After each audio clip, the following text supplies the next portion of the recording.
Hi, it's Ferris from Gardening with Spirit, and today I'm talking to you from my willow bed because I'm busy here coppicing my willows. And somebody asked me, what do you mean you're coppicing? Well, coppicing is just a way of cutting down the willows, usually back to the base. Now mine are a bit thick, so I've cut them a bit higher, and this promotes regrowth. It makes them bushier, and I do this is what I call a rotation, like a 2 to 4 year rotation. I'll cut them back every 2 to 4 years, and we'll keep them regrowth, keep them sort of more slender stems.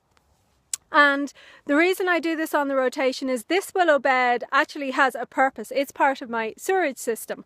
I have a reed bed back up there, and the waste comes from the house to a holding tank into that reed bed, and then there's a pipe, a perforated pipe underneath this willow bed. So this willow bed helps to clean up that water. It's got a really good purpose. It helps dry out, and then whatever is left goes on. There's a pond beyond that I probably need to dig out again.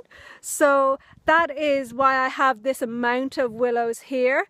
And of course there's a lot I can do with them. This particular variety of willow here is quite thick. It's actually used for biomass. People use it for like wood chipping and for burning and things.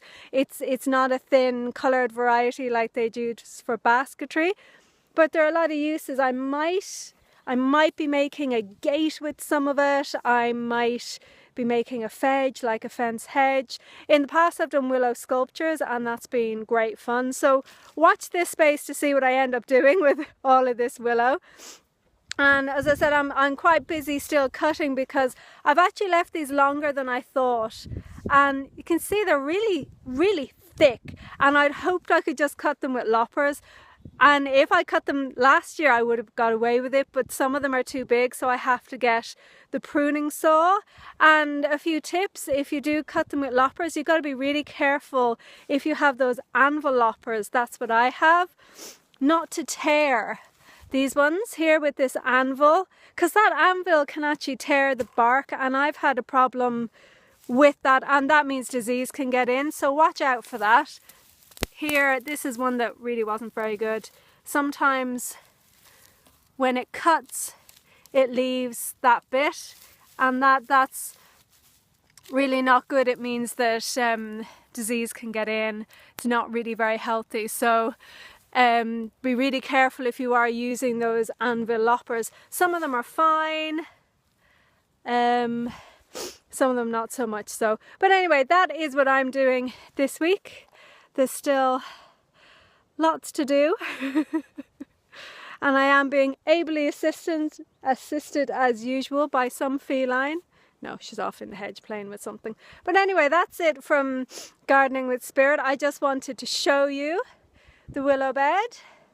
And next time I'll get out so you can have a more long-term view of it. So next time you see it, they will all be fully cut back, and they will regrow really quickly. Willow is amazing like that, regrows really, really fast. It's a great biomass crop, and I could use that. I could shred that and use that as mulch and do all sorts of things with it. So I'll probably give a few updates on that in the future. So bye for now.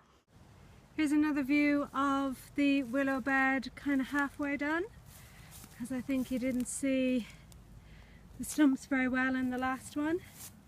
So that's the kind of size they are. And here they are, they're quite tall.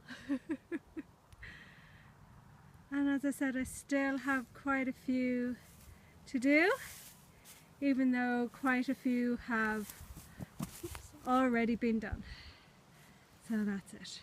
Hi, it's Ferris from Gardening with Spirit again. I just wanted to show you, here are some of the willows that I've already coppiced, and this is why I'm coppicing them now, because the sap is starting to rise, they're starting to bud, and soon the leaves would even be out, so it's the perfect time to have cut them back. And as you can see, they were really quite big. So after 4 to 5 years, they really do get to quite a size, so they're great, and there's a lot I'll be able to use them for. And as I said, this is the perfect time to be cutting them. It's the beginning of March. You know, I'd need to have done it before the end of the month, and it just so happens I sometimes like to garden by the moon, and it's a new moon in the middle of next week, and I wanted to cut them before that because the sap and the moisture is more dormant, it's more in the earth when the moon wanes than when the new moon comes. So it was a good time to cut them with minimal sort of damage, minimal disturbance to them. And as I said, they'll regrow really, really quickly. So, and I'll even have a little bit of sort of pussy willow for the house. How's it get any better than that? Bye.